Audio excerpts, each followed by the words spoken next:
நண்பர்கள் அனைவருக்கும் என் இனிய காலை வணக்கம். இன்னைக்கு ஒரு சின்ன விஷயம் சொல்கிறப்பேன். என்னென்னா, உங்கள் அனைவருக்கும் தெரியும், ஒவ்வொரு மாதமும் கடைசி வாரம் நம்ம பாரத பிரதமர் அவர்கள் மனதின் குரல் நிகழ்ச்சி, அதாவது மன் கி பாத் அப்படிங்கிற ஒரு நிகழ்ச்சியில் உரையாற்றுறாருன்னு.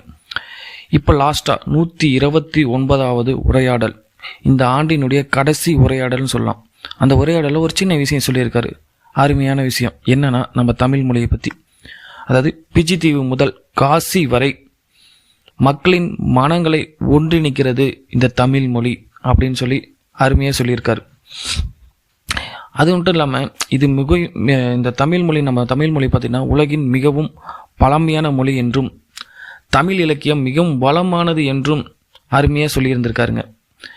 இது பார்த்திங்கன்னா இந்த நம்ம நாட்டில் இருக்கக்கூடிய பல பிற பகுதிகளிலும் இருக்கக்கூடிய இளைஞர்கள், குழந்தைகள் மத்தியில் நம்ம தமிழ் இலக்கியம், தமிழ் மொழி பரவி அவங்களும் படிக்கிறதுக்கு ஆர்வமாக இருக்காங்க அப்படிங்கிறதும். இது நம்ம தமிழ் மொழியினுடைய ஒரு அடையாளம், தமிழ் மொழியினுடைய பலம் அப்படிங்கிற விஷயத்த சொல்லியிருக்காரு. நன்றி.